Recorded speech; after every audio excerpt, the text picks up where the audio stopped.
Hey everyone, I just put together this short video documenting a little hike I did with my friend Chris out to the old cabin at Lake No Good. Not to be confused with No Good Lake.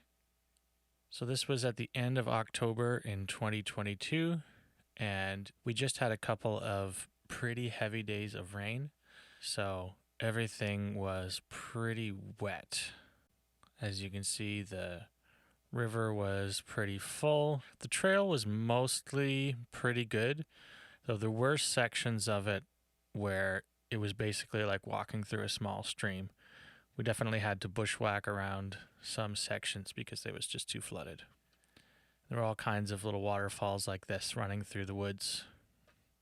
This was an interesting spot where clearly a trail kind of crossed the river, and because it was so wet, we actually had sort of a T-junction of rivers, which is kind of cool. You don't see that very often. This is another cool thing we found on the hike in. Not sure when that would have been put there, but it must have been quite a while ago. Shortly after seeing this tire, we came to our first real obstacle of the hike. Use at your own risk, one machine at a time. Well, either somebody didn't follow that advice or this bridge just got old, but the result was not a bridge. It was just a really slippery, rotten ramp down into the river. So that was completely unusable. You can see here to the side where ATVs are definitely just driving through the river when it's lower water, or I guess just given her when it is high water. But this bridge was not going to be usable for us on foot. So we went a little further up the stream looking for a different spot where maybe we could kind of hop rocks across.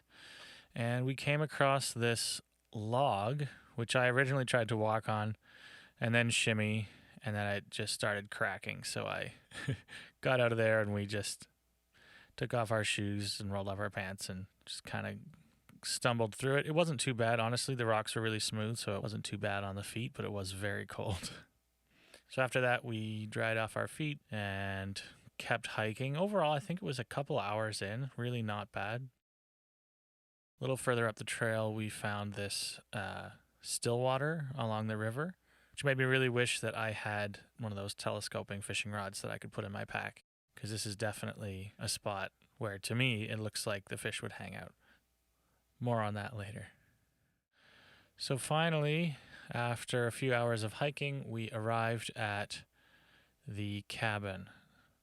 Now, if you've been interested in coming here, you may have looked up Lake No Good Cabin on YouTube, like we did, and seen a video from a few years ago of, I think, some snowmobilers coming in here and giving a little tour, and there's a wood stove and bunks and a table, and everything looks pretty cozy. Well, when we got here, it was in rough shape. There was no wood stove. That had been removed. There was just a big hole in the wall, and the door didn't really latch. It smelled pretty bad. A lot of cracks in the walls and around the edge of the roof. I'm honestly not sure how we forgot to take a few more pictures or clips of just how bad it was, but it was clearly pretty abandoned.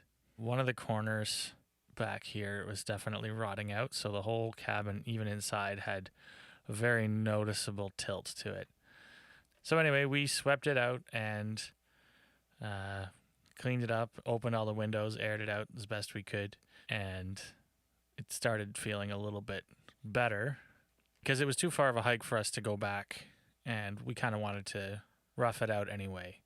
Just in case the cabin was completely gone, we did bring a tarp, so we could have set up a makeshift shelter and got through the night just fine.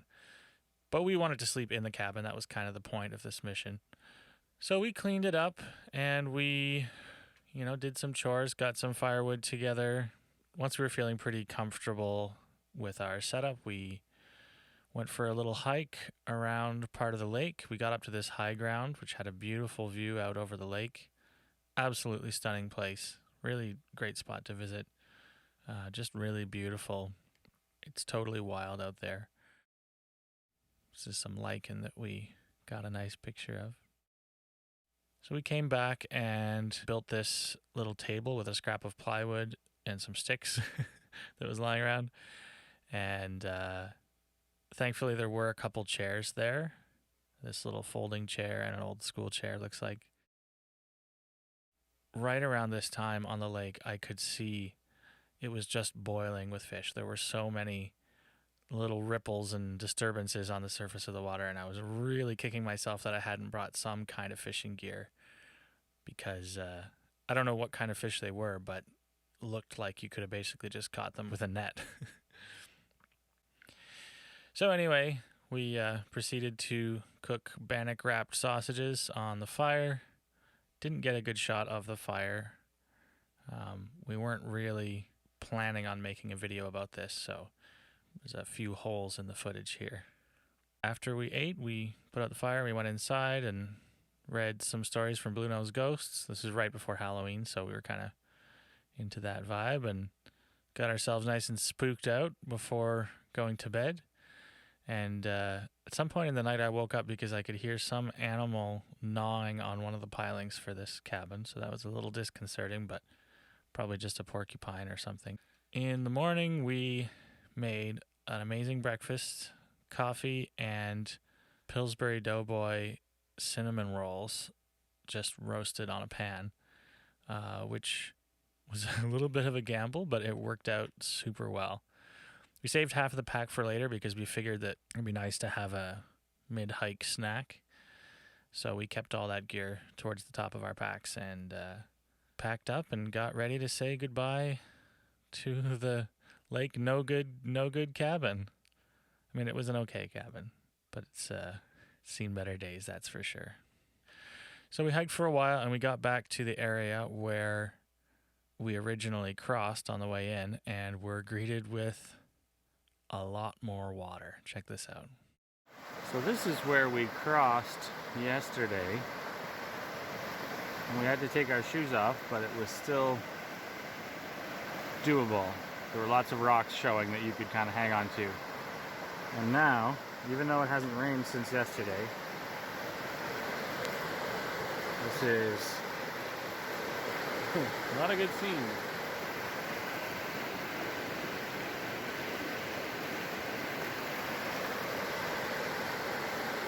We're going to try and go down to where that bridge was and see if it's any better there, but it's probably going to be worse.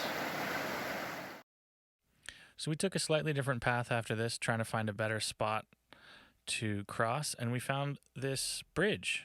So we thought, oh man, there's a great bridge here, crosses the river, fantastic. Well, turns out it only crosses half of the river because it forks there. So shortly after finding this bridge and thinking that we were, home free, we bumped into the other side of the original broken bridge. We actually spent some time trying to figure out if we could fix the bridge because there were some timbers there. We thought maybe we could just sort of stack them up in a way where we could, scamper across, but didn't work out. So we just eventually gave up and cut some sticks to use for stability and hiked up our pants and just walked through barefoot again. And it was a little sketchy. The water was sort of mid-thigh and moving pretty fast, so it was quite a bit of force, but we got through okay.